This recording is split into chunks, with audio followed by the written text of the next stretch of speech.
सभी को प्यार भरा नमस्कार। इंपीरियल एग्रो क्लासेस में एक बार फिर से आप सभी का स्वागत है। जल्दी से वीडियो को लाइक कर दीजिए और लिंक को शेयर कर दीजिए ताकि ज़्यादा से ज़्यादा लोग आ सके लाइव क्लास में। जल्दी से वीडियो को लाइक कर दीजिए और न्यू स्टूडेंट है तो सब्सक्राइब भी कर दीजिए। फिर हम आज सॉल्व करेंगे जेट 2006 का पेपर, देखेंगे किस किस प्रकार के क्वेश्चंस आए थे। बहुत ही इम्पोर्टेंट पेपर है ये। इसमें जो क्वेश्चंस आए थे बहुत ही ज़्यादा क्रिटिकल क्वेश्चंस आए थे और ये क्वेश्चन बार बार रिपीट होते हैं हर एग्ज़ाम में। और लास्ट में आपको और बहुत ही अच्छी जानकारी दूंगा, आपको एक बहुत ही अमेजिंग ट्रिक बताऊंगा आपको। तो क्लास को पूरी ज़रूर अटेंड करिएगा। 40-45 मिनट की क्लास होती है रोज़ाना इसी समय। जल्दी से लाइव जुड़ जाइए। देखता हूँ रोज़, ये हमारी आज जेट की तीसरी क्लास है लेकिन स्टूडेंट रोज़ कम आ रहे हैं। ऐसे मत करो, ज़्यादा से ज़्यादा स्टूडेंट आओ ताकि आपकी जो अगली क्लासेस हैं वो कंटिन्यू हो सके। वरना हो सकता है कि अब स्ट्रेंथ कम हुई तो ये सीरीज़ बंद भी कर दी जा सकती है, क्योंकि मैं देख रहा हूँ स्टूडेंट बहुत कम आ रहे हैं। तो चलिए शुरू करते हैं आज का रोमांचक सफ़र। लिंक शेयर कर दिया है तो कोई बात नहीं, आ जाएंगे सारे स्टूडेंट। क्वेश्चन नंबर फर्स्ट है हमारा, राजस्थान में रबी के दौरान फसलों के सबसे ज़्यादा क्षेत्र की सिंचाई निम्नलिखित द्वारा की जाती है। राजस्थान में रबी में जो फसलें उगाई जाती हैं वो सबसे ज़्यादा किस सिंचाई स्रोत से सिंचाई की जाती है? ऑप्शन ए कुओं और नलकूपों से, ऑप्शन बी पानी के तालाबों से, ऑप्शन सी सिंचाई नालियों से और ऑप्शन डी उपरोक्त में से कोई नहीं। बताइए जल्दी से किस विधि से करते हैं। रबी की पूछा है यहाँ पर, खरीफ की नहीं पूछा है। रबी में सिंचाई सबसे ज़्यादा किसके द्वारा की जाती है? बताइए जल्दी से, रबी में किसके द्वारा की जाती है? जल्दी से, जिसने दिया है कुओं और नलकूपों से, बिल्कुल सही जवाब है। राजस्थान में रबी के मौसम में जब हम सिंचाई करते हैं तो सिंचाई का मुख्य साधन होता है कुओं और नलकूपों से। कुओं और नलकूपों से सिंचाई की जाती है। अगला सवाल देखिए क्या है। राजस्थान के किस जिले में औसत वर्षा सबसे अधिक होती है? क्वेश्चन क्या पूछा है, राजस्थान के किस जिले में औसत वर्षा सबसे अधिक होती है? Option A Kota, option B Banswara, option C Sirohi और ऑप्शन डी है हमारा झालावाड़। बताइए जल्दी से, राजस्थान के किस जिले में औसत वर्षा सबसे अधिक होती है? कोटा, बांसवाड़ा, सिरोही या झालावाड़। राजस्थान के किस जिले में औसत वर्षा सबसे अधिक होती है? जिसने जवाब दिया है झालावाड़, बिल्कुल सही जवाब है। राजस्थान में जो सबसे अधिक औसत वर्षा होती है वो झालावाड़ जिले के अंदर होती है। तो झालावाड़ के जो स्टूडेंट हैं उनको भी गर्व हो रहा होगा। और झालावाड़ में संतरे की खेती भी बड़े उत्पादन पर, बड़े स्तर पर की जा रही है। अगला क्वेश्चन देखिए क्या है।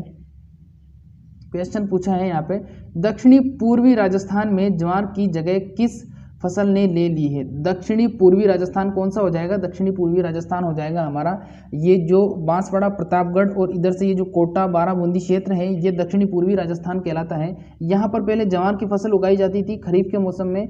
अब उसकी जगह किस फसल ने ले ली है? गंवार ने ले ली है, पर्ल मिलेट यानी बाजरा ने ले ली है, मूंगफली ने ले ली है या सोयाबीन ने ले ली है? बताइए जल्दी से, ग्वार, बाजरा, मूंगफली या सोयाबीन, किस फसल ने ले ली है? जिसने सोयाबीन जवाब दिया है बिल्कुल सही जवाब है। जो दक्षिणी पूर्वी राजस्थान में ज्वार की जगह ली है वो सोयाबीन ने ली है। पहले लोग ज्वार उगाते थे यहाँ पर, लेकिन अब ज्वार उगाना उन्होंने बंद कर दिया क्योंकि उसमें मुनाफा कम होता है और सोयाबीन की जो फसल है उसमें मुनाफा ज़्यादा होता है, इसलिए अब उन्होंने सोयाबीन उगाना प्रारंभ कर दिया है। तो कौन सी फसल ने ली है? सोयाबीन ने ली है। सोयाबीन में प्रोटीन की मात्रा होती है 42% और इसको जादुई फसल के नाम से भी जाना जाता है, वंडर क्रॉप भी इसको हम बोलते हैं। तो ये सवाल भी पूछा जा सकता है आपसे। अगला सवाल देखिए क्या है। क्वेश्चन है, सोयाबीन की अधिक उपज देने वाली कौन सी किस्म राजस्थान के सबसे बड़े क्षेत्र में उगाई जाती है? क्वेश्चन को ध्यान से देखिए। क्वेश्चन पूछा है सोयाबीन की अधिक उपज देने वाली किस्म जो सबसे ज़्यादा क्षेत्र में उगाई जाती है। ऑप्शन नंबर 1 है मैक्स 13, ऑप्शन बी है मोनेटो, ऑप्शन सी है JS 335 और ऑप्शन डी है JS 7105। बताइए जल्दी से, सोयाबीन की अधिक उपज देने वाली किस्म कौन सी होगी? मैक्स 13, मोनेटो, JS 335 या JS 7105। आपको सिर्फ ऑप्शन लिखना है ABCD। जिसने ऑप्शन बी जवाब दिया है मोनेटो, बिल्कुल सही जवाब है। जो सोयाबीन की सबसे अधिक उपज देने वाली किस्म है वो कौन सी किस्म है? मोनेटो। पूसा, गौरव, मोनेटा ये सब किसकी किस्में हैं? पूसा, गौरव और मोनेटा ये सोयाबीन की किस्में हैं और मोनेटा जो है वो सबसे अधिक उत्पादन देती है। अगला सवाल देखिए क्या है। क्वेश्चन पूछा है यहाँ पर कि आम की बोनी किस्मों के पौधे कितनी दूरी पर लगाए जाते हैं। यहाँ पर क्या पूछा है, आम की जो बोनी किस्म होती है जैसे मल्लिका है या आम्रपाली है, तो आम्रपाली है वैसे मल्लिका नहीं है, तो आम्रपाली को कितनी दूरी पर लगाएंगे, 15 × 15 फुट, 25 × 25 फुट, 30 × 20 फुट और 15 × 25 फुट। बताइए जल्दी से, आम की बोनी किस्मों के पौधे कितनी दूरी पर लगाए जाते हैं। जिसने 25 × 25 फुट जवाब दिया है बिल्कुल सही जवाब है, 2.5 × 2.5 मीटर की दूरी पर लगाया जाता है। तो 25 फुट हो गए, फुट के अंदर कन्वर्ट किया गया है, इसको ध्यान रखना, वहाँ पर फुट पे भी पूछा जा सकता है। एक चीज़ आपको बताना चाहूँगा, आपको सेंटीग्रेड को फ़ारेनहाइट में और मीटर को सेंटीमीटर में और मीटर को फुट में बदलना आना चाहिए, क्योंकि वहाँ पर डाटा वो इसी प्रकार से देगा आपको। वह तो आपको कुछ नहीं करना है, आपको सबके अलग अलग डाटा याद करने की ज़रूरत नहीं है। आपको बस ये करना है, सेंटीग्रेड को फ़ारेनहाइट में बदलने का सूत्र याद करना है, फिर उसमें सीधी सी वैल्यूज़ रखनी है और वैल्यू रखने के बाद में आप किसी भी फ़ारेनहाइट की या सेंटीग्रेड को फ़ारेनहाइट को सेंटीग्रेड में या सेंटीमीटर को फिट में, फिट को सेंटीमीटर में बदल सकते हो। तो इंपॉर्टेंट है, इसके लिए अलग से एक क्लास लगाएंगे, उसमें हम डिस्कस करेंगे क्या क्या मेन पॉइंट्स हैं।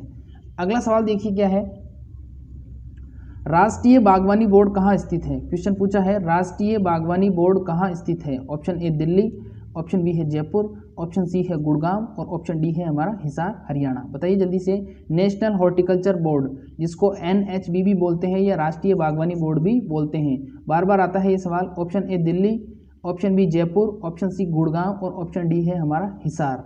बताइए जल्दी से क्या होगा इसका जवाब, दिल्ली, जयपुर, गुड़गांव या हिसार।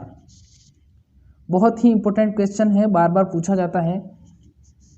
सारे बच्चे अच्छे हैं, गुड स्टूडेंट हैं, सही जवाब दे रहे हैं। जिसने दिया है राष्ट्रीय बागवानी बोर्ड का गुड़गांव, बिल्कुल सही जवाब है, गुड़गांव में है। राष्ट्रीय बागवानी बोर्ड कहाँ है, national board of horticulture Gurgaon में है, और गुड़गांव कहाँ पर है, हरियाणा में है। अगला सवाल देखिए,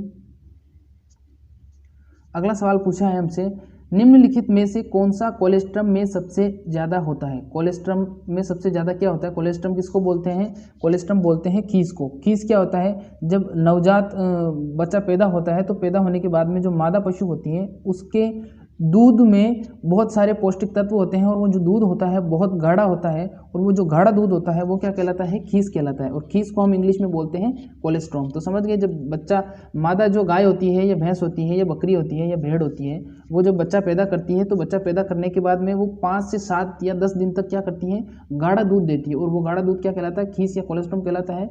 और उसमें पोषक तत्व भरपूर मात्रा में होते हैं, और उसके अंदर जो रोग प्रतिरोधक क्षमता होती है वो भी बहुत ज़्यादा मात्रा में होती है। तो बहुत पौष्टिक होता है वो कोलेस्ट्रॉम या खीस। अब बताना है आपको, सबसे ज़्यादा क्या होगा, खनिज विटामिन होंगे, लैक्टोज होंगे, वसा होगी या कार्बोहाइड्रेट होगा, ए बी सी या डी।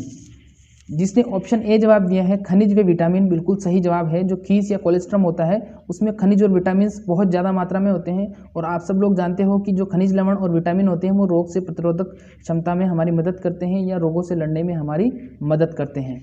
अगला सवाल देखिए क्या है, एक एक सवाल को एक्सप्लेन करेंगे, बिल्कुल आराम से करेंगे ताकि आपके सारे बेसिक कॉन्सेप्ट क्लियर हो सके। क्वेश्चन पूछा है यहाँ पर, खजूर के पेड़ का उत्पत्ति स्थल है। खजूर जानते हो आप, खजूर का नाम है फिनिक्स डेक्टाइलोफोरा, इसका वैज्ञानिक नाम है, इसका वैज्ञानिक नाम याद कर लेना, इसका पूछा जा सकता है क्योंकि थोड़ा अटपटा सा है। फिनिक्स डेक्टाइलोफोरा इसका वैज्ञानिक नाम है, और इसका जो कुल है वो है पामी, क्या है, पामी है। तो खजूर का पेड़ का उत्पत्ति स्थल A Bharat, B Iraq, C Asia और डी अमेरिका। बताइए जल्दी से, खजूर के पेड़ का उत्पत्ति स्थान क्या होगा, भारत, इराक, एशिया या अमेरिका।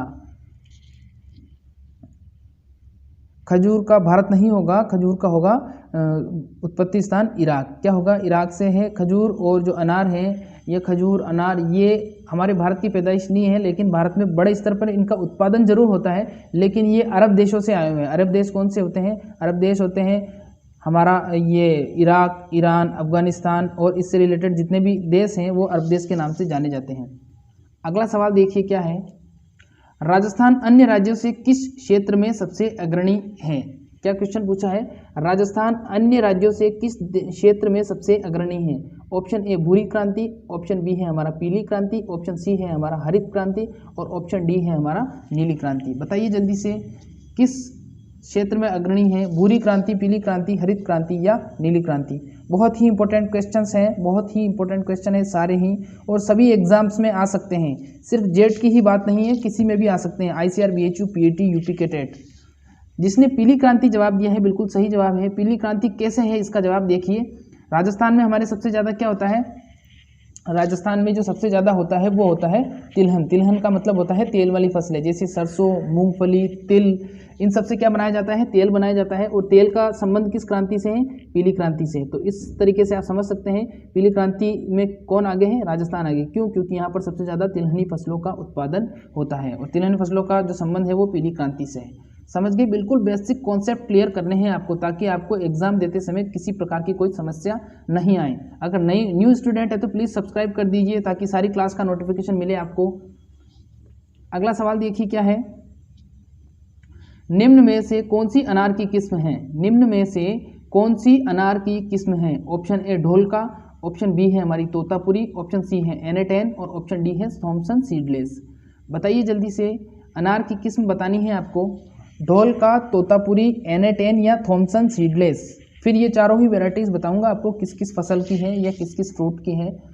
जिसने ऑप्शन ए जवाब दिया है ढोलका, बिल्कुल सही जवाब है। जो अनार होता है, अनार का क्या है, अनार का ढोलका अनार की किस्म है। अब देखो जो तोतापुरी है वो किसकी है, आम की है, सब लोग जानते हो। और एन10 किसकी है, एन10 है हमारे आंवले की। और थॉमसन सीडलेस किसकी हो जाएगी, थॉमसन सीडलेस हो जाएगी हमारी अंगूर की। तो देखिए इस प्रकार से आपसे क्वेश्चन पूछा जा सकता है। अगर आपसे एन10 वहाँ पर पूछ ले तो आपको याद आ जाएगा कि हाँ मैंने टेस्ट सीरीज में पढ़ा था एन10 किसकी है, आंवले की है। तो बहुत मदद होती है ऐसे। टेस्ट सीरीज ज़्यादा से ज़्यादा ज्वाइन करिए ताकि आपकी ज़्यादा से ज़्यादा प्रैक्टिस होगी। जितना आप प्रैक्टिस करोगे, दिमाग पर जोर डालोगे, उतना ही आपके सिलेक्शन होने के चांसेस बढ़ते जाएंगे। अब देखिए एक चीज़ और बता देता हूँ मैं आपको, अनार को इंग्लिश में हम क्या बोलते हैं, पोम ग्रेनेट बोलते हैं। क्या बोलते हैं, पोम ग्रेनेट बोलते हैं। और जो हथगोला होता है, हाथ से फेंक के जो बम मारा जाता है या जो विस्फोटक बम होता है, बम मारा जाता है, उसको क्या कहते हैं, उसको ग्रेनेड कहते हैं। तो जो ग्रेनेड शब्द लिया गया है वो ग्रेनेड शब्द कहाँ से लिया गया है, इसके वैज्ञानिक नाम से लिया गया है। इस अनार के वैज्ञानिक नाम से लिया गया है। अनार का वैज्ञानिक नाम होता है प्यूनिका ग्रेनेटम, या इसको इंग्लिश में क्या हिंदी में क्या बोलते हैं, इसको प्यूनिका ग्रेनेटम के नाम से जाना जाता है। और उसी से क्या लिया गया है, हैंड ग्रेनेड शब्द लिया गया है। तो बहुत ही ज़्यादा ज़रूरी है। पोम ग्रेनेड भी बोलते हैं इसको, पोम ग्रेनेड से लिया गया है हैंड ग्रेनेड। समझ गए, तो इस प्रकार की दिलचस्प जानकारी भी मिलती रहेगी आपको। अगला सवाल देखिए, जर्सी गाय के दूध में औसतन चिकनाई, चिकनाई का मतलब वसा है यहाँ पर। तो जर्सी गाय के दूध में चिकनाई की मात्रा होती है 3%, 4%, 6% या फिर 8%। बताइए जल्दी से। जर्सी गाय का पूछा है यहाँ पर, होल्स्टीन फ्रीजियन का नहीं पूछा है। जर्सी गाय का पूछा है, होल्स्टीन फ्रीजियन का यहाँ पर नहीं पूछा गया है, ध्यान रखना। ABCD। जिसने ऑप्शन तीसरा जवाब दिया है 6%, बिल्कुल सही जवाब है। जो जर्सी गाय के अंदर दूध में चिकनाई होती है वो 6% होती है। अगर आपसे होल्स्टीन फ्रीजियन का पूछ ले तो होल्स्टीन फ्रीजियन में कितनी हो जाएगी, होल्स्टीन फ्रीजियन में औसतन 4% वसा पाई जाती है। औसतन का मतलब कम या ज़्यादा 4% के लगभग वसा पाई जाती है। तो ध्यान रखना, जर्सी गाय का दूध उत्पादन कम होता है लेकिन वसा ज़्यादा होती है। और जो होल्स्टीन फ्रीजियन होता है उसका दूध उत्पादन ज़्यादा होता है लेकिन वसा कम पाई जाती है। सिर्फ और सिर्फ विदेशी नस्लों की बात कर रहा हूँ, जर्सी और होल्स्टीन फ्रीजियन की बात कर रहा हूँ, क्योंकि स्टूडेंट इसमें कंफ्यूज हो जाते हैं और फिर कर देते हैं अधिक दूध उत्पादन पूछता है तो जर्सी कर देते हैं, अधिक वसा पूछता है तो होल्स्टीन फ्रीजियन कर देते हैं। तो समझा दिया है मैंने। अगर समझ में आपको नहीं आया हो तो क्लास खत्म होने के बाद में एक बार फिर से इस क्लास को पूरा देख लीजिएगा, सारे कॉन्सेप्ट आपके क्लियर हो जाएंगे। अगला सवाल देखिए क्या पूछा है, खुली पशुशाला में वयस्क भैंस को कितने स्थान की आवश्यकता होती है। क्वेश्चन देखिए क्या है, खुली पशुशाला में वयस्क भैंस को कितने स्थान की आवश्यकता होती है। इसी सवाल को थोड़ा सा मॉडिफाई करके सन 2016 का सुपरवाइजर का जो पेपर था उसमें पूछा गया था। उसमें सिर्फ भैंस की जगह स्थान उन्होंने दे दिया था ऊँट का, भैंस नहीं पूछा था। पूछा था कि उन्होंने ऊँट को कितने वर्ग फुट स्थान की आवश्यकता होती है। तो वहाँ पर ऊँट को छोड़िए, अभी अपन बात करते हैं भैंस की। तो ऑप्शन ए है हमारा 80 से 100%, ऑप्शन बी है हमारा 100 से 125%, ऑप्शन सी है हमारा 130 से 150% और ऑप्शन डी है हमारा 160 से 185%। नहीं है, वर्ग फुट है, मैं प्रतिशत बोल दिया मैंने। वर्ग फुट स्थान बताइए जल्दी से। 80 से 100 वर्ग फुट, 100 से 125 वर्ग फुट, 130 से 150 वर्ग फुट या फिर 160 से 185 वर्ग फुट स्थान की आवश्यकता होती है। बताइए जल्दी से क्या होगा इसका जवाब। जिसने ऑप्शन ए जवाब दिया है 80 से 100 वर्ग फुट, बिल्कुल सही जवाब है। जो खुली पशुशाला होती है, खुली पशुशाला का मतलब जो जहां खुले में हम पशु को रखते हैं वहां पर एक भैंस को आराम से 80 से 100 वर्ग फुट स्थान की आवश्यकता होती है और इतना स्थान उसको देना चाहिए। अगला सवाल देखिए क्या है, क्वेश्चन है किस नस्ल की गाय द्विप्रयोजनी कार्य की है? किस नस्ल की गाय द्विप्रयोजनी? अब द्विप्रयोजनी को दो नाम और है, इसको द्विकाजी भी बोलते हैं। क्या बोलते हैं? इसको द्विकाजी भी बोलते हैं। तो द्विप्रयोजनी द्विकाजी भी बोलते हैं इसको, ध्यान रखना। तो द्विकाजी आ जाए तो कंफ्यूज मत हो जाना। अब बताना है आंसर नागौरी है, गिर है, जर्सी है या थारपारकर है। किस नस्ल की गाय द्विप्रयोजनी कार्य करती है? नागौरी, गिर, जर्सी या थारपारकर। जिसने थारपारकर जवाब दिया है बिल्कुल सही जवाब है। जो थारपारकर नस्ल की गाय होती है वो क्या करती है? वो द्विप्रयोजनी कार्य करती है। ठीक है, अगर आपने हमारी नस्लों वाली क्लास अभी तक अटेंड नहीं की है, जो थ्योरी वाली क्लास है वो अटेंड नहीं की है, तो आप उस क्लास को अटेंड कर सकते हो। उस क्लास का लिंक मैं आपको डिस्क्रिप्शन में दे दूंगा। ठीक है, उस क्लास को जरूर से अटेंड करिएगा। उसमें मैंने ट्रिक वाइज बताया है किस प्रकार से आप नस्लों को याद कर सकते हो। जैसे दुधारू जो पशुओं की नस्लें हैं उसको याद करने की एक ट्रिक है। उसकी ट्रिक क्या है? देखिए ये यहाँ पर शो हो रही है। इसका मतलब इस ट्रिक को समझिए आप कैसे, किस प्रकार से आप याद कर सकते हो। दुधारू नस्ल अगर याद करनी है तो आपको एक ट्रिक याद करनी है, सीसा गिरा देव रूठा। क्या लिखा हुआ है? सीसा गिरा देव रूठा। यहाँ पर ये लिखा हुआ है। अब सी से समझ सकते हो, सी से सिंधी, से साहिवाल, फिर गिर से गिर हो जाएगा, और फिर देव से देवनी, और रूठा से राठी हो जाएगा। तो इस प्रकार की ट्रिक आपके बहुत काम आ सकती है। ट्रिक कैसी लगी लास्ट में क्लास खत्म होने के बाद में ज़रूर बताना। और साथ ही साथ अगर न्यू स्टूडेंट है तो प्लीज़ अभी तक सब्सक्राइब नहीं किया तो सब्सक्राइब कर दीजिए, और सब्सक्राइब करने के कोई पैसे नहीं लगते हैं। अगला सवाल देखिए क्या है। क्वेश्चन है पपीते में कितने समय में फल आना चालू होता है? बताइए जल्दी से क्या होगा इसका आंसर। 4 माह, 8 माह, 12 माह या 15 माह। पपीते में कितने समय में फल आने लगते हैं? 4 माह, 8 माह, 12 माह या 15 माह। बताइए जल्दी से, इंपॉर्टेंट क्वेश्चन है, बार बार पूछा जाता है। पपीते में कितने समय में फल आने चालू हो जाते हैं? जिसने 12 माह जवाब दिया है ऑप्शन तीसरा बिल्कुल सही जवाब है। पपीते में कितने समय में फल आना प्रारंभ हो जाते हैं? 12 माह के समय में। जब 12 माह का हो जाता है, 1 वर्ष का हो जाता है, तो उस समय इसमें फल आना प्रारंभ हो जाते हैं। अब आप कहोगे सर हमने तो नहीं देखा, हमारे तो 3 साल से उगा हुआ है। यहाँ पर वैज्ञानिक विधि की बात की जा रही है। वैज्ञानिक विधि से आपने खेती नहीं की है आपके घर पर। यहाँ पर वैज्ञानिक विधि से जब पौध उगाई जाती है तो लगभग वो क्या हो जाती है? 12 माह में फलन देना प्रारंभ कर देती है। देखिए अगला सवाल क्या कहता है। क्वेश्चन को देखिए क्या पूछा है। क्वेश्चन पूछा है कुरूपता कौन से फल के उत्पादन की महत्वपूर्ण समस्या है? कुरूपता का मतलब ये है कि जो फल होता है वो दिखने में आकर्षक नहीं होता है, भद्दा सा दिखाई देता है। ये किस फल की महत्वपूर्ण समस्या है? नींबू की है, अनार की है, फालसा की है या आम की है? बताइए जल्दी से। नींबू, अनार, फालसा या आम। कुरूपता कौन से फल के उत्पादन की महत्वपूर्ण समस्या है? जिसने नींबू जवाब दिया है ऑप्शन ए वाला बिल्कुल सही जवाब है। कुरूपता कौन से फल के उत्पादन की महत्वपूर्ण समस्या है? नींबू की। जब नींबू के फल को उगाया जाता है तो उसकी जो बाहर की छाल होती है वो कभी कभी एक विशेष सा रूप ले लेती है, जिससे जो फल हम देखते हैं देखने में भद्दा लगता है, और ये कुरूपता किसकी समस्या हो जाएगी? नींबू वर्गीय की या नींबू की मुख्य समस्या हो जाएगी। देखिए अगला सवाल क्या कहता है। क्वेश्चन है राजस्थान के बारानी क्षेत्रों में किसान के लिए या निम्नलिखित में से मिश्रित शस्य क्रम को ज़्यादातर अपनाते हैं। अब क्वेश्चन को आप छोड़ दीजिए, आपको जो मैं बोल रहा हूँ उसको सुनिए। क्वेश्चन थोड़ा घुमा के पूछा गया है इसलिए आप समझ नहीं पाओगे। यहाँ पर यह पूछा गया है कि जो राजस्थान के शुष्क क्षेत्र हैं, बारानी का मतलब शुष्क क्षेत्र हैं, वहाँ पर किसान किस प्रकार का फसल चक्र अपनाता है? सस्य क्रम या फसल चक्र एक ही बात होती है। फसल चक्र या सस्य क्रम एक ही बात होती है। फसल चक्र का मतलब होता है बदल बदल कर एक ही खेत में बदल बदल कर फसलों को उगाना सस्य चक्र या फसल चक्र कहलाता है। अब यहाँ पर ऑप्शन ए है हमारा वर्षा के जल की ज़्यादा दक्षता प्राप्त करने के लिए। ऑप्शन बी है मिश्रित शस्य क्रम से अधिक उपज लेने के लिए। ऑप्शन सी है हमारा फसल खराब होने की स्थिति में आश्वासन प्राप्त करने के लिए। और ऑप्शन डी कोई नहीं। बताइए जल्दी से। जो शस्य क्रम वो अपनाएगा उसका मुख्य कारण क्या है? जो शस्य क्रम वो अपनाएगा उसका मुख्य कारण क्या है? वो क्यों उस शस्य क्रम को अपनाता है? जिसने बी जवाब दिया है बिल्कुल सही जवाब है। इसके बाद में मैं इसको ध्यान से समझाऊंगा आपको। इसमें जो आंसर है वो आएगा मिश्रित शस्य क्रम से अधिक उपज लेने के लिए। अब एक बार इस सवाल को भूल जाइए और जो मैं बोल रहा हूँ उसको ध्यान से सुनिए। देखो सबसे पहले तो फसल चक्र बता देता हूँ। फसल चक्र क्या होता है? फसल चक्र का मतलब होता है एक स्थान पर या एक खेत में बदल बदल कर खेती करना, जैसे पहले जवार, जवार के बाद में फिर बाजरा, बाजरा के बाद में फिर मूंग, मूंग के बाद में फिर वापस आपने बो दिया जवार या तिल बो दिया, तो ये बदल बदल कर आप खेती कर रहे हो, ये पद्धति कहलाती है फसल चक्र या सस्य चक्र या सस्य क्रम भी बोल सकते हैं इसको।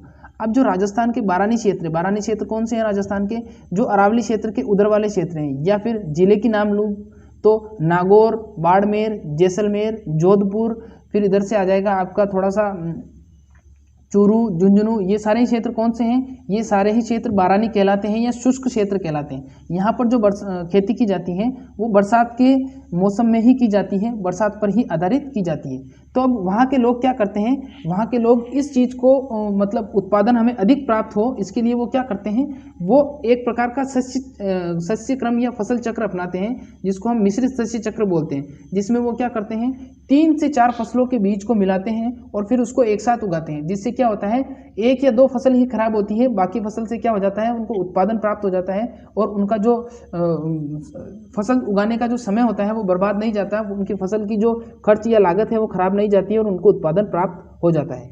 तो बिल्कुल अच्छे तरीके से मैंने आपको समझा दिया है क्या होता है। अगर आपको समझ में आ गया है तो प्लीज़ वीडियो को लाइक कर दीजिएगा। अगला सवाल देखिए क्या है, राजस्थान में कितने कृषि जलवायवीय क्षेत्र हैं या जलवायवीय खंड हैं।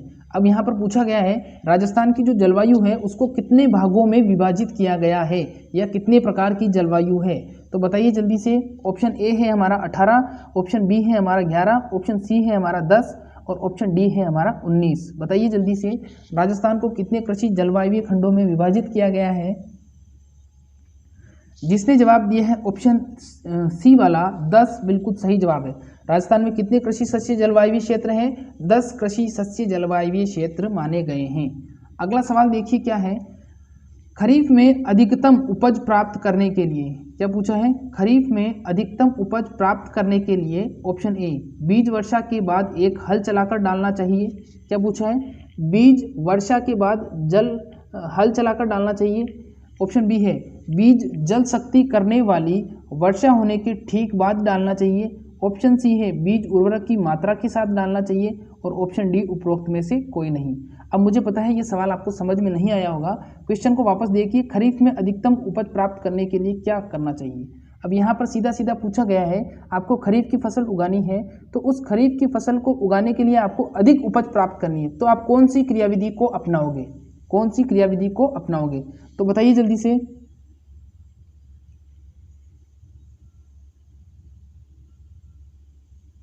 बताइए जल्दी से ABCD। जिसने ऑप्शन बी जवाब दिया है बीज जल शक्ति करने वाली वर्षा होने के ठीक बाद डालना चाहिए, इसका मतलब ये है कि इतनी बरसात हो जाए कि उस बीज को भरपूर पोषण मिल सके या जल मिल सके, उस बरसात के बाद डालना चाहिए। ऐसा नहीं कि जल शक्ति का मतलब यहाँ पर दिया गया है कि बीज की वर्षा जल की नियंत्रित मात्रा, जितनी मात्रा बीज को चाहिए होती है, ना उससे ज़्यादा ना उससे कम, तो उतनी मात्रा अगर होगी बरसात की और उतनी नमी मिट्टी में होगी तभी हम क्या करेंगे, बीज की बुआई करेंगे, जिससे क्या होगा, अधिक उत्पादन प्राप्त होगा, अधिक उत्पादन प्राप्त होगा। अगला सवाल देखिए क्या कहता है, निम्न में से कौन सा पशु मूल का उच्च प्रोटीन युक्त पशु चारा है। क्वेश्चन क्या पूछा है, निम्न में से कौन सा पशु मूल का उच्च प्रोटीन युक्त चारा है, मत्स्य चूर्ण, अस्थि चूर्ण, बटर मिल्क या दूध। बताइए पशु मूल का उच्च प्रोटीन युक्त चारा है। क्वेश्चन थोड़ा क्रिटिकल है, टफ है। मत्स्य चूर्ण, अस्थि चूर्ण, बटर मिल्क या दूध।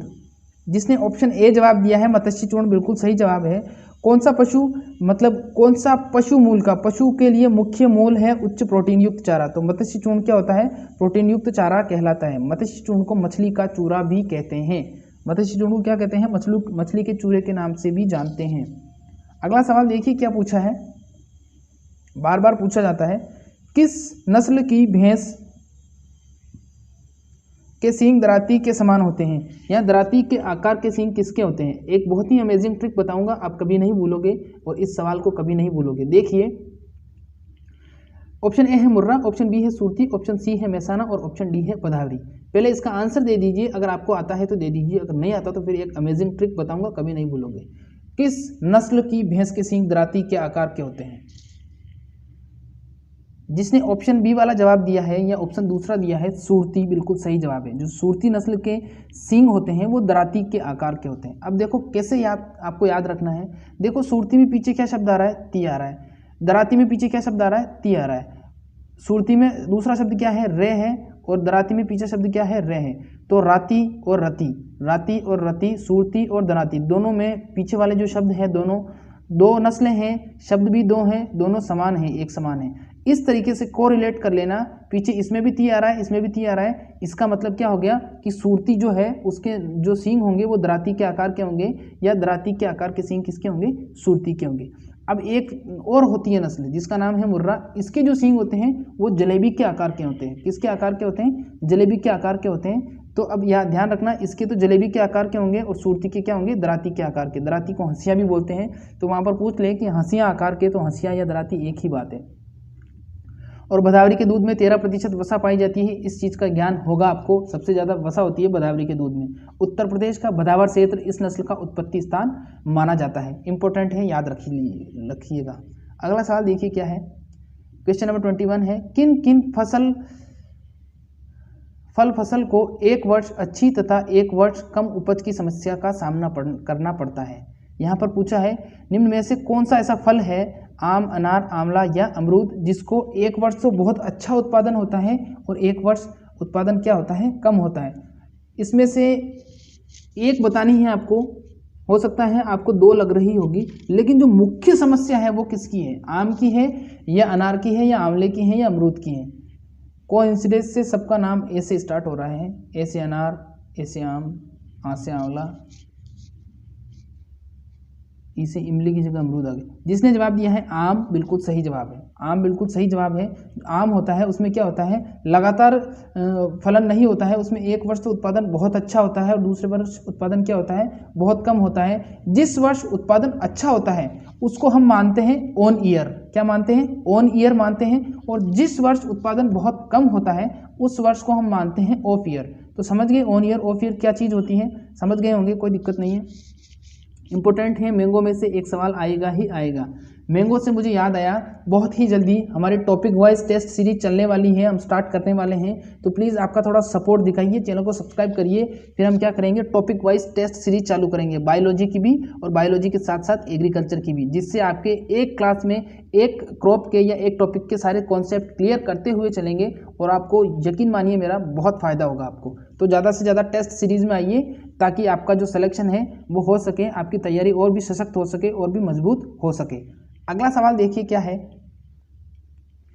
अधिक उपज प्राप्त करने के लिए अंगूर रोपण की इष्टतम दूरी कितनी होनी चाहिए। क्वेश्चन पूछा है यहाँ पर, अधिक उपज प्राप्त करने के लिए अंगूर रोपण की कौन सी दूरी सबसे उपयुक्त मानी गई है या किस दूरी पर उगाना चाहिए। बताइए जल्दी से क्या होगा इसका जवाब। ऑप्शन ए है हमारा 5, ऑप्शन बी है 4 मीटर, ऑप्शन सी है 3 मीटर और ऑप्शन डी है हमारा 6 मीटर। 5 मीटर, 4 मीटर, 3 मीटर या 6 मीटर, आंसर दीजिए क्या होगा इसका आंसर। 5 मीटर, 4 मीटर, 3 मीटर या 6 मीटर।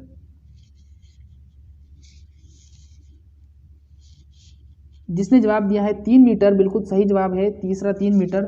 अधिक उपज प्राप्त करने के लिए हम क्या करते हैं, अधिक उपज प्राप्त करने के लिए जो अंगूर का रोपण करते हैं वो 3-3 मीटर की दूरी पर करते हैं। साथ ही आपको बता दूं, अंगूर जो होता है उसकी बेल होती है, उसका पेड़ नहीं होता है, और उस बेल को सहारा प्रदान करने के लिए हम क्या करते हैं, विभिन्न विभिन्न आकार के हम जो बाग होता है अंगूर का, उसमें क्या करते हैं, खम्भे नुमा संरचना लगाते हैं और फिर उस पर हम क्या करते हैं, उस पर हम उसको ऑर्चार्ड को या उस फल बाग को फैलाते हैं। तो समझ सकते हैं आप। और अगला सवाल देखिए क्या है, राजस्थान राज्य के किस क्षेत्र में खजूर के पेड़ लाभदायक रूप में उगाए जा सकते हैं। राजस्थान राज्य के किस क्षेत्र में खजूर के पेड़ लाभदायक रूप में उगाए जा सकते हैं। ऑप्शन ए है हमारा राजस्थान के नहरी क्षेत्र में, ऑप्शन बी है हमारा बांसवाड़ा का नहरी क्षेत्र, ऑप्शन सी है चंबल का नहरी क्षेत्र और ऑप्शन डी है हमारा मेवाड़ क्षेत्र। पूछा है राजस्थान में ऐसी कौन सी जगह है जहां पर सबसे ज़्यादा खजूर के पेड़ उगाए जा सकते हैं और उनसे उत्पादन भी प्राप्त अच्छा हो सकता है। बताइए जल्दी से क्या होगा इसका जवाब। बहुत ही इंपॉर्टेंट क्वेश्चन है, बताइए इसका जवाब क्या होगा। जिसने दिया है राजस्थान के नहरी क्षेत्र बिल्कुल सही जवाब है। राजस्थान के जो नहरी क्षेत्र हैं वो कौन कौन से हैं? गंगानगर है, हनुमानगढ़ है, बीकानेर है, जैसलमेर है, बाड़मेर है। ये क्या है? गंगानगर, ये राजस्थान के नहरी क्षेत्र हैं। और जो खजूर होता है वो आया भी उसी क्षेत्र से है। किस क्षेत्र से आया? अरब देशों से आया। तो वहाँ पर उसको क्या मिलेगा? भरपूर मात्रा में उसको सही और अच्छा उसको वातावरण मिलेगा, और वातावरण मिलने पर वो उत्पादन भी क्या देगा? अधिक देगा, और वहाँ के जो किसान हैं उनको रोजगार भी अधिक मिलेगा। अगला सवाल देखिए, क्वेश्चन पूछा है गन्ने की फसल के लिए नाइट्रोजन की प्रति हेक्टर औसत आवश्यकता होती है। क्वेश्चन पूछा है गन्ने की फसल के लिए नाइट्रोजन की प्रति हेक्टर औसत आवश्यकता होती है। अब देखिए ये इंपॉर्टेंट क्यों है ये बताऊंगा आपको, क्योंकि गन्ना एक ऐसी फसल है जिसमें नाइट्रोजन की मात्रा अगर आपने कम डाल दी तो भी नुकसान, ज़्यादा डाल दी तो भी नुकसान। वो कैसे होगी? ऑप्शन ए देखिए 125 से 150 किलोग्राम, ऑप्शन बी है 200 से 225 किलोग्राम, ऑप्शन सी है 300 से 320 किलोग्राम, और ऑप्शन डी है 100 से 125 किलोग्राम। बताइए जल्दी से क्या जवाब होगा? गन्ने की फसल के लिए नाइट्रोजन की मात्रा पूछी है यहाँ पर, और बार बार आता है ये सवाल। इसीलिए आता है क्योंकि ना तो कम चलेगी मात्रा ना ज़्यादा चलेगी, बिल्कुल फिक्स चाहिए। बताइए इसका आंसर क्या होगा? जिसने 125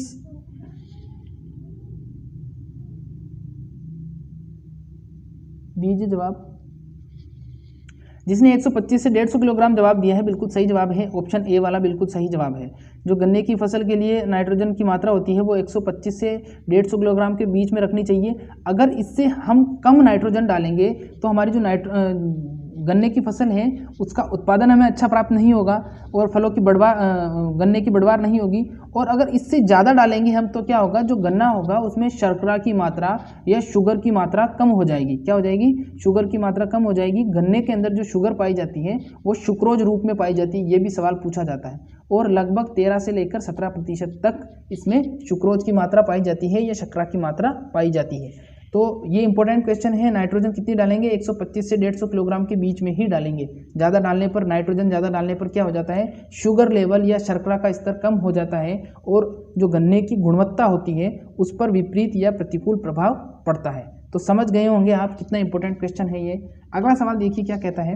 क्वेश्चन पूछा है एक बार डाली गई जैव खाद फसल के उत्पादन में कितनी अवधि से के लिए प्रभावी रहती है? यानी एक बार आपने खेत में जैव उर्वरक खाद डाल दी तो उसका प्रभाव कितने वर्ष तक रहेगा?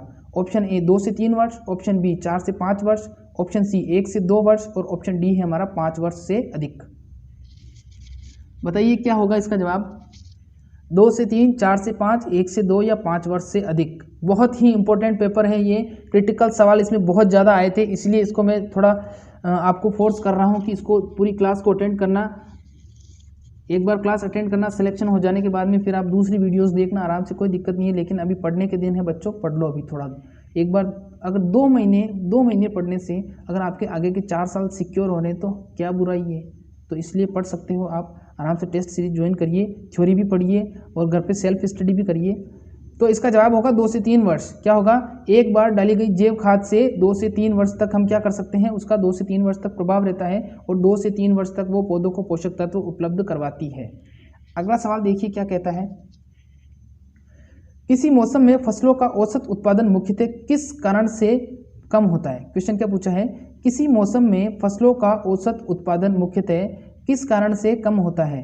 ऑप्शन ए है हमारा बलुई मिट्टी के कारण, ऑप्शन बी मौसम निष्ठा परिवर्तन के कारण, ऑप्शन सी कम वर्षा व असमान वितरण के कारण, और ऑप्शन डी उपरोक्त में से कोई नहीं। बताइए क्वेश्चन क्या पूछा है? किसी मौसम में फसलों का औसत उत्पादन मुख्यतः किस कारण कम हो जाता है? यानी कि जो फसल का उत्पादन हो रहा है वो सब कुछ ठीक है, हम उर्वरक भी डाल दिया, अच्छी किस्म की हमने पौध भी लगा दी और सिंचाई भी समय समय पर कर रहे हैं, लेकिन फिर भी उत्पादन कम हो रहा है। वो किसके कारण होगा? मिट्टी के कारण, मौसम परिवर्तन के कारण, या फिर कम वर्षा व असमान वितरण के कारण, या और कोई नहीं। जिसने बी जवाब दिया है बिल्कुल सही जवाब है। अब ये शब्द थोड़ा आपको कठिन लग रहा होगा, इसका मतलब ये है मौसम परिवर्तन। तो मौसम निष्ठ परिवर्तन याद नहीं रह रहा, तो मौसम परिवर्तन भी अगर वहाँ आ जाता है तो एक ही बात है, अलग अलग नहीं है। तो मौसम परिवर्तन के कारण क्या होता है? फसलों का जो औसत उत्पादन होता है वो कम हो जाता है। अगला सवाल देखिए, क्वेश्चन पूछा गया है भारतीय नस्ल की गाय जो औसत दूध देती है तथा जिसके कान पत्ते जैसे मुड़े होते हैं क्या कहलाती है? बताइए जल्दी से। भारतीय नस्ल की गाय जो औसत दूध देती है तथा जिसके कान पत्ती जैसे होते हैं पत्ती के आकार के कान किसके होते हैं? Option A Tharparkar, option B Kankrej, option C Haryana और ऑप्शन डी है हमारा गिर। बताइए जल्दी से, थारपारकर, कांकरेज, हरियाणा या गिर। तो भारतीय नस्ल की गाय जो औसतन दूध देती है वो क्या उसके आकार, पत्ते के आकार के कान होते हैं, क्या कहलाएगी? जिसने गिर जवाब दिया है बिल्कुल सही जवाब है। पत्ती के आकार के कान किसके होते हैं? गिर नस्ल के होते हैं। गिर दुधारू नस्ल है, देसी नस्ल है। और फिर से कह देता हूँ, देसी नस्लों वाली आपने क्लास अगर अटेंड नहीं की है, उसमें मैंने बहुत सारी ट्रिक्स बताई हैं, तो वो इस क्लास के ख़त्म होने के बाद में ज़रूर करिएगा। यकीन मानिए आपको बहुत हेल्प मिलेगी, बहुत फ़ायदा होगा आपको। अगला सवाल देखिए क्या है। ये सवाल लगभग हर एग्जाम में पूछा जा रहा है। 3 पेपर ले चुका हूँ और मैं तीनों में ही ये सवाल पूछा गया है कि व्हाइट लेंगहॉर्न नस्ल का उत्पत्ति स्थान क्या है। व्हाइट लेंगहॉर्न का उत्पत्ति स्थल पूछा है। व्हाइट लेंगहॉर्न किसकी नस्ल है? मुर्गी की नस्ल है। एक साल में 260 अंडे देती हैं और सफ़ेद कलर का अंडा देती है। बताइए, अमेरिका, इटली, ऑस्ट्रेलिया या जापान? व्हाइट लेंगहॉर्न जो नस्ल है उसका उत्पत्ति स्थल पूछा है। इटली जिसने जवाब दिया है बिल्कुल सही जवाब है। जो व्हाइट लेंगहॉर्न है उसका उत्पत्ति स्थान इटली को माना जाता है। और इटली में अभी कोरोना मरीजों की संख्या बहुत ज़्यादा हो रही है, तो आपसे कहना चाहूँगा प्लीज़ प्लीज़ प्लीज़ घर पर रहिए, सुरक्षित रहिए, बाहर कोरोना है बच्चों। अगला सवाल देखिए, क्वेश्चन पूछा है, किस फल पर पाले का सबसे ज़्यादा खराब प्रभाव पड़ता है, या किस फल पर सबसे ज़्यादा पाले का प्रभाव पड़ता है। लेकिन ये तो सरल लैंग्वेज हो गई, वहाँ पर वो सवाल आपसे ऐसे पूछ सकता है, वो पूछेगा निम्न में से कौन सा फल वृक्ष पाले के प्रति अति संवेदनशील है। क्वेश्चन वापस से सुन लीजिए, वो आपसे ऐसे पूछेगा, निम्न में से कौन सा फल वृक्ष पाले के प्रति अति संवेदनशील है। तो जवाब दीजिए। बात तो सेम ही है कि पाले का प्रभाव किस पर पड़ता है, लेकिन वो अति संवेदनशील शब्द सुनकर आप कंफ्यूज हो जाओगे, और वो कंफ्यूज करना चाहता है आपको, इसीलिए वो जानबूझकर घुमा के सवाल पूछेगा आपसे। तो ए है हमारा पपीता, बी है संतरा, सी है अनार और डी है नींबू। बताइए जल्दी से क्या होगा इसका जवाब, क्या दे पाएंगे आप इसका सही जवाब? जिसने ऑप्शन ए जवाब दिया है पपीता, बिल्कुल सही जवाब है। पपीता क्या होता है? पाले के प्रति अति संवेदनशील होता है। जैसे ही पाले की कंडीशन होती है, पपीते में उत्पादन में गिरावट आ जाती है, पपीते का जो शारीरिक क्रियाएं होती है वो भी बदल जाती है। अगला सवाल देखिए क्या है, जेली बनाने के लिए कौन सा फल सर्वाधिक उपयुक्त है। बार बार आता है सवाल, जेली बनाने के लिए कौन सा फल सर्वाधिक उपयुक्त है, बताइए जल्दी से। ऑप्शन ए आम, बी अमरूद, सी अनार और डी केला। ए से अनार, आ से आम, के से केला, ए से अमरूद। जिसने जवाब दिया है अमरूद, बिल्कुल सही जवाब है। जो जेली बनाने के लिए उपयुक्त फल होता है वो क्या होता है? अमरूद। क्या होता है? अमरूद सबसे उपयुक्त फल माना जाता है। क्यों? क्योंकि इसमें सबसे ज़्यादा मात्रा में पेक्टिन पाया जाता है, और एक अच्छी और आदर्श जेली जो बनाई जाती है वो उच्च पेक्टिन युक्त फलों से बनाई जाती है। किससे बनाई जाती है? उच्च पेक्टिन युक्त फलों के रस से या फलों से बनाई जाती है। तो ध्यान रखना, पेक्टिन जिसमें होगा उसी की जेली बनेगी। लेकिन आज तो आर्टिफिशियल पेक्टिन आ गया, उससे किसी का भी बना देते हैं। वो बेर का क्या, वो तो आप कहोगे उसको कि संतरे का बना दे तो संतरे की भी बना देंगे, वो तो कुछ किसी की भी बनाई जा सकती है आजकल तो। अगला सवाल देखिए क्या है, क्वेश्चन थोड़ा क्रिटिकल है, समझिएगा। सर्दी के मौसम में फल फसलों पर पाले के प्रभाव को, या फल फसलों की जगह फल वृक्षों कर लो आप अगर कंफ्यूज हो जाते हो तो। फल वृक्ष या फल फसल बात एक ही है, पर पाले के प्रभाव को निम्नलिखित का छिड़काव करके कम किया जा सकता है। अब किसका छिड़काव करें जिससे पाले का प्रभाव कम हो सकता है? तो देखो, ये H2SO नहीं है, ये H2SO4 है, जिसको हम गंधक के नाम से जानते हैं। ठीक है, तो इसका छिड़काव बताना है आपको, कितना करना है। H2SO4 का छिड़काव कितना करेंगे हम। H2SO4 को गंधक का अम्ल भी बोला जाता है। क्या बोला जाता है? गंधक का अम्ल भी बोला जाता है। H2SO4 को अम्ल राज या अम्लों का राजा या किंग ऑफ एसिड्स के नाम से भी जानते हैं।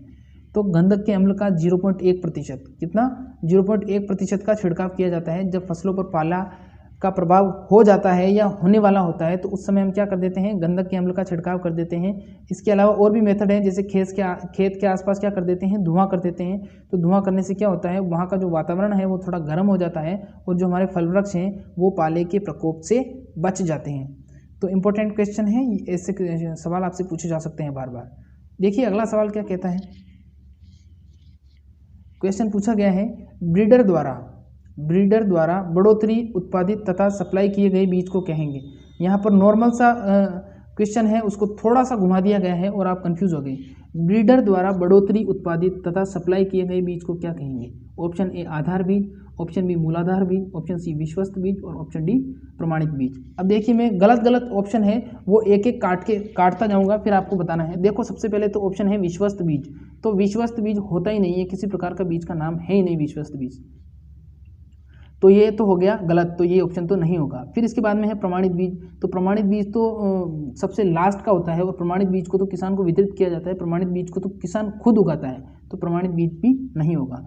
अब प्रमाणित बीज को उगाने के लिए सबसे पहले आधार बीज उगाया जाता है, तो आधार बीज भी नहीं होगा, क्योंकि आधार बीज उगाएंगे तभी तो प्रमाणित बीज प्राप्त होगा। अब लास्ट बचा हमारा मूलाधार बीज। मूलाधार बीज को हमको किस नाम से जानते हैं? मूलाधार बीज को मूल केंद्रक बीज के नाम से भी जानते हैं और इसको ब्रीडर सीड के नाम से भी जानते हैं। तो ब्रीडर द्वारा जो सबसे पहले बढ़ोतरी करने के लिए, बीजों को बढ़ाने के लिए जो बीज उगाया जाएगा वो कौन सा उगाया जाएगा? वो मूलाधार बीज उगाया जाएगा। तो मूलाधार बीज, मूल केंद्रक बीज, इसको मातृ बीज के नाम से भी जानते हैं। तो वो वहाँ पर एक दो सवाल ऐसे आएंगे, तो अगर टेस्ट सीरीज आप ज्वाइन कर लेते हो और टेस्ट सीरीज में आप अगर ज़्यादा से ज़्यादा प्रैक्टिस करते हो तो ऐसे सवाल आप आसानी से निकाल सकते हो, क्योंकि यहाँ पर टेस्ट सीरीज का ये फ़ायदा होता है कि आपका जो मस्तिष्क होता है वो सोचने पर मजबूर हो जाता है और जितनी भी आपने पढ़ाई की होती है वो सब एक साथ प्रोसेसिंग में चली जाती है और आप उस सवाल का आंसर खोजने में आपके दिमाग को इस्तेमाल करते हो। तो जितना दिमाग को दौड़ाओगे उतना ही वो ज़्यादा काम करेगा। तो ज़्यादा से ज़्यादा टेस्ट सीरीज ज्वाइन करिए। और टेस्ट सीरीज ज्वाइन करने से पहले ये कहना चाहता हूँ कि थ्योरी भी पढ़िए, थ्योरी पढ़ोगे तभी तो टेस्ट सीरीज को ज्वाइन करोगे। ठीक है, अगला सवाल देखिए क्या है। क्वेश्चन पूछा है यहाँ पर, फसलों में उर्वरकों के पोषण की अधिकतम दक्षता प्राप्त करने के लिए इसमें डाला जाता है। फसलों में उर्वरक के पोषण की अधिकतम दक्षता प्राप्त करने के लिए इसमें क्या डाला जाता है?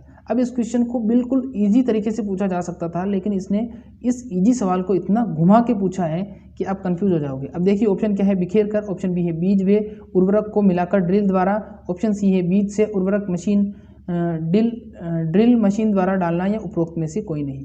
अब कंफ्यूज करने वाला सवाल है, बिल्कुल आता है सवाल आपको लेकिन कंफ्यूज हो गए। अब इसका आंसर अगर आता है तो दीजिए, क्या होगा इसका जवाब? कोई बात नहीं। अब देखो मैं क्वेश्चन को पहले क्लैरिफाई कर देता हूँ, इजी कर देता हूँ, फिर आपको आ जाएगा। यहाँ पर पूछा है कि जब हम फसल उगाते हैं तो फसल उगाते समय हम जो बीज उसमें, जो उर्वरक हम उसमें दे रहे हैं वो कैसे देवें? उर्वरक वो बीज के साथ मिलाकर देवें, या पहले बिखेर दे फिर उसकी बीज की बुआई करें, या फिर पहले हम बीज डालें उसके अंदर फिर उसके बाद में मशीन से फिर वापस से उसके अंदर उर्वरक डालें, या फिर दोनों को एक साथ डालें? तो इसका आंसर क्या होगा? बीज और उर्वरक दोनों को एक साथ मिलाया जाता है और फिर ड्रिल मशीन के द्वारा क्या किया जाता है? खेत में बोया जाता है। तो बीज और उर्वरक दोनों को मिलाकर इसकी बुआई की जाती है। अगला सवाल देखिए क्या कहता है। देश के कुल भौगोलिक क्षेत्र में राजस्थान के भौगोलिक क्षेत्र का प्रतिशत कितना होगा? जो देश का टोटल जियोग्राफिकल एरिया है, भौगोलिक एरिया है, उसमें से राजस्थान के हिस्से में कितना आता है ये बताना है आपको। राजस्थान के हिस्से में कितना आता है? Option A 12.4%, option B 10.5%, option C 10.4% और ऑप्शन डी है हमारा 9.0%। तो बताइए, देश के कुल भौगोलिक क्षेत्र में राजस्थान के भौगोलिक क्षेत्र का प्रतिशत बताना है आपको। जिसने ऑप्शन तीसरा जवाब दिया है 10.4% बिल्कुल सही जवाब है। 10.4% बिल्कुल सही जवाब है। देश के कुल भौगोलिक क्षेत्र में राजस्थान के भौगोलिक क्षेत्र का प्रतिशत 10.4% हिस्सा है, यानी कि 10.4% हिस्सा राजस्थान के अंतर्गत आता है। और राजस्थान देश का सबसे बड़ा राज्य है। राजस्थान भौगोलिक दृष्टि से देश का सबसे बड़ा राज्य है। और अगर आपसे जनसंख्या की दृष्टि से पूछ ले तो जनसंख्या की दृष्टि से उत्तर प्रदेश सबसे ज़्यादा या सबसे बड़ा राज्य है। वहाँ पर लगभग 85 के समथिंग डिस्ट्रिक्ट हैं, 85 जिले हैं वहाँ पर। और जिला जो बनाया जाता है वो क्षेत्रफल के हिसाब से नहीं बनाया जाता है, वो जनसंख्या के हिसाब से बनाया जाता है। अगला सवाल देखिए, क्वेश्चन है, भारत में नर्सरी तैयार करने के लिए सब्जियों में नर्सरी तैयार करने के लिए सर्वाधिक उपयुक्त स्थान होता है। ऑप्शन ए वह क्षेत्र जिसमें छाया के लिए पर्याप्त मात्रा में वृक्ष हो, वह क्षेत्र जो सेम यानी जलाक्रांति से मुक्त हो, वह क्षेत्र जो बहुत अधिक उर्वर हो, या उपरोक्त सभी। बताइए जल्दी से, इजी सवाल है बिल्कुल। यहाँ पर बताना है आपको, हम जहाँ पर नर्सरी तैयार करेंगे उस स्थान में कौन कौन से गुण होने चाहिए, या वो कौन सा स्थान है जहाँ पर नर्सरी आराम से लगाई जा सकती है। वह क्षेत्र जिसमें छाया पर्याप्त मात्रा में हो, तो बिल्कुल सही जवाब है, क्योंकि पौध होती है वो डायरेक्ट सनलाइट में नहीं उगाई जा सकती, क्योंकि पौधे जो होते हैं वो छोटे होते हैं और वो धूप से जल सकते हैं। ऑप्शन दूसरा है, वह सेम या जलाक्रांति से मुक्त हो, वहाँ पर जलाक्रांति नहीं होनी चाहिए, पानी भरा हुआ वहाँ पर नहीं रहना चाहिए। अगला क्वेश्चन क्या है, अगला टॉपिक क्या है, वह भू क्षेत्र जो बहुत अधिक उर्वर होना चाहिए, वह भू क्षेत्र उर्वर भी होना चाहिए, उर्वर होगी तभी तो हमारी जो पौध है वो उगेगी। तो जो तीनों ही हैं वो बिल्कुल सही जवाब है इसका, उपरोक्त सभी। इसने चौथा जवाब दिया है, बिल्कुल सही जवाब है। अगला सवाल देखिए क्या है, दोहनशाला के बर्तनों के स्वच्छताकरण का मुख्य कारण है। जो दोहनशाला का मतलब होता है जहाँ पर हम दूध को दोहते हैं, दूध निकालते हैं, उसमें जो बर्तन काम में लेते हैं उसमें हम स्वच्छ करते हैं उनको। तो स्वच्छ करने का मुख्य कारण क्या है?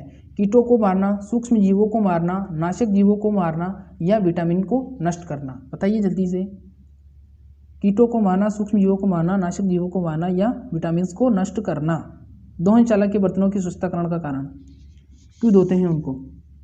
ऑप्शन बी, जिसने ऑप्शन बी जवाब दिया है बिल्कुल सही जवाब है, सूक्ष्म जीवों को मारने के लिए। हम दूधशाला में जो बर्तन होते हैं उनको क्यों धोते हैं?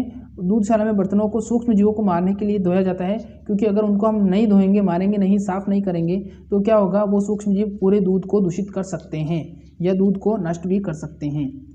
अगला सवाल देखिए, वर्ष 2005-06 में भारत में दूध का वार्षिक उत्पादन कितना था? तो ये वर्ष 2005-06 की बात है।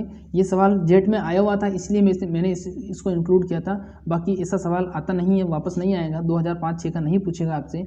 लेकिन अगर फिर भी पूछ लिया जाए तो 96 मिलियन टन इसका आंसर सही था, 96 मिलियन टन। लेकिन इस प्रकार आएगा नहीं, अब आएगा, अगर पूछा जाएगा आपसे तो 2018-19 का पूछा जाएगा, क्योंकि 20 में आपका पेपर हो रहा है तो 20 का आंकड़ा उनके पास नहीं है। उनके पास जो आंकड़ा है वो 18-19 का है। तो एक क्लास लगाएंगे अपन जिसमें अपन पूरे एग्रीकल्चर का जो डेटा है, न्यू डाटा है 2019-20 का, उस पर डिस्कस करेंगे, क्योंकि उससे सवाल 1 से 2 सवाल पूछे जाएंगे आपसे। अगला सवाल देखिए क्या है, पशुओं के शेड को साफ करने के लिए, पशुओं का जो शेड होता है जिसको आम भाषा में हम हमारे गांव की भाषा में हम क्या बोलते हैं, छप्पर के नाम से जानते हैं, तो वो शेड को साफ करने के लिए पोटेशियम परमैंगनेट के कितने घोल से उपचारित किया जाता है? अब कुछ शेड तो होते हैं जो गांव में देसी जुगाड़ से बनाए जाते हैं, और कुछ शेड ऐसे होते हैं जो बिल्कुल सही सुव्यवस्थित तरीके से लोहे या सीमेंटेड बनाए जाते हैं। अब उनको साफ करना है तो पोटेशियम परमैंगनेट की मात्रा पूछिए, 1.8, 1.5, 0.8 या 0.3%। बताइए जल्दी से क्या होगा इसका जवाब? 1.8, 1.5, 0.8% या 0.3%। जिसने 1.5% जवाब दिया है बिल्कुल सही जवाब है। पशुओं के शेड को साफ करने के लिए पोटेशियम परमैंगनेट की 1.5% मात्रा की आवश्यकता होती है। पोटेशियम परमैंगनेट को क्या बोलते हैं हम? पोटेशियम परमैंगनेट को KMnO4 के नाम से भी जाना जाता है। किसके नाम से जाना जाता है? KMnO4 के नाम से जाना जाता है। तो वहाँ पर आपको KMnO4 लिखा हुआ आ जाए तो आप वहाँ पर ये मत सोचना कि KMnO4 तो सर ने पढ़ाया ही नहीं, पोटेशियम परमैंगनेट ही KMnO4 है मेरे भाई, और इसकी मात्रा होगी 1.5%। ठीक है, अगला सवाल देखिए क्या है, क्वेश्चन पूछा है, दुधारू पशुओं में जीवाणुओं के कारण कौन सा रोग होता है? जो दुधारू पशु होते हैं, दूध देने वाले, उनमें जीवाणुओं के कारण कौन सा रोग होता है? ऑप्शन ए पशु प्लेग, ऑप्शन बी रक्त न्यूनता, ऑप्शन सी खुरपका मुंहपका, और ऑप्शन डी है हमारा गलघोटू। बताइए जल्दी से, पशु प्लेग, रक्त न्यूनता, खुरपका मुंहपका और गलघोटू। देखिए जो खुरपका मुंहपका जिसको हम बोलते हैं FMD, foot and mouth disease, ये तो वायरस से होता है। रक्त न्यूनता रक्त की कमी के कारण होता है, और जो पशु प्लेग है वो भी वायरस से होता है। तो जवाब क्या हो जाएगा? जवाब हो जाएगा गलघोटू। जिसने गलघोटू जवाब दिया है बिल्कुल सही जवाब है आपका। दुधारू पशुओं में जीवाणु के कारण कौन सा रोग होगा? जीवाणुओं के कारण जो रोग होगा वो होगा गलघोटू रोग। ठीक है, तो ये हमारी क्लास थी। एक क्वेश्चन और बचा हुआ अभी, वो भी बताएंगे आपको। इससे पहले मैं आपको कह देना चाहता हूँ, अगर आप न्यू स्टूडेंट हैं तो प्लीज़ वीडियो को लाइक और चैनल को सब्सक्राइब करिए, हमें आपके सपोर्ट की ज़रूरत है। और ये क्लास कैसी लगी, ये जो मैंने पेपर सॉल्व करवाया है अभी, ये कैसा लगा, प्लीज़ कमेंट बॉक्स में लिखकर बताइएगा मुझे। आप कमेंट नहीं करते हो तो मुझे पता नहीं चलता है। मेरा इतना तो हक है, अधिकार है कि कम से कम आप अच्छा कमेंट तो कर सके मेरे लिए। सब्सक्राइब तो आप करते नहीं हो, मैं कहता हूँ सब्सक्राइब करिए, लाइक करिए, वो तो करते, एक कमेंट ही कर दीजिए, शेयर ही कर दीजिए। तो बताइए कैसी लगी क्लास, और आगे हमें करवाना, इसको कंटिन्यू करना है या नहीं करना है ये भी बताना। और अभी 6:30 बजे एक क्लास और लगेगी तो उसमें भी आना है, और शाम को बायोलॉजी की क्लास लगती है सही 8:30 बजे। टाइम टेबल आपको मिल जाएगा, ये देखिए ये टाइम टेबल यहाँ पर शो हो रहा है, सॉरी अभी नहीं, लास्ट में आपको टाइम टेबल दिख जाएगा, इसमें नहीं होगा शो अभी। ठीक है, तो लास्ट क्वेश्चन देखते हैं। क्वेश्चन है, पशुओं की आंत में कृमियों को मारने के लिए, पशुओं की आंत में कृमियों को मारने के लिए कितने प्रतिशत कॉपर सल्फेट का घोल का उपयोग किया जाता है? वहाँ पर कॉपर सल्फेट अगर लिखा हुआ नहीं आता है और नीला थोथा आ जाता है तो नीले थोथे को ही कॉपर सल्फेट बोलते हैं। तो आप अंदाज़ा लगा लेना, नीला तोता और कॉपर सल्फेट क्या है, एक ही चीज़ है। तो ऑप्शन ए है हमारा 1%, ऑप्शन बी है 2%, ऑप्शन सी है 3% और ऑप्शन डी है 4%। 1, 2, 3 और 4, ये थोड़ा ऊपर नीचे हो गया। 1, 2, 3, 4, बताइए पशुओं की आंत में कृमियों को मारने के लिए किसका इस्तेमाल किया जाएगा? जिसने जवाब दिया है ऑप्शन पहला 1%, बिल्कुल सही जवाब है। पशुओं की आंत में कृमियों को मारने के लिए 1% का उपयोग किया जाता है। 1% कॉपर सल्फेट के घोल का उपयोग किया जाता है। तो ध्यान रखना इस चीज़ का। ये 40 मोस्ट इंपॉर्टेंट क्वेश्चन थे और इनमें से लगभग, मेरा विश्वास करिए, इसमें से 1 या 2 सवाल ऐसे ही आएंगे। तो इस प्रकार से 1-2 सवाल करते करते करते अगर सारे पेपर आप सोल्व कर लोगे तो कम से कम आपके 10 से 12 सवाल आपके इसी में से कंप्लीट हो जाएंगे। तो सारी टेस्ट सीरीज ज्वाइन करना, और नए आए हैं पुरानी नहीं की है तो पुरानी भी प्लेलिस्ट में पड़ी है, JET old paper test series के नाम से, उसको ज्वाइन करना। और BHU और PAT ICR के भी बहुत इंपॉर्टेंट क्वेश्चन होते हैं, उसको भी आप जरूर से जरूर सोल्व करिए, क्योंकि जितने आप सोल्व करेंगे, जितनी टेस्ट सीरीज को ज्वाइन करेंगे, उतना आपको फायदा होगा, उतना आपका मस्तिष्क काम करेगा और डिसीजन लेने की क्षमता आप में पैदा होगी। तो अभी के लिए इतना ही। फिर से अभी मुलाकात होगी घंटे 1.5 घंटे 6:30 बजे हमारी मुलाकात होगी। तब तक घर पर रहिए, सुरक्षित रहिए, बाहर तो कोरोना है। और ये टाइम टेबल शो हो रहा है, देख लीजिए हमारा टाइम टेबल। ठीक है, बाय।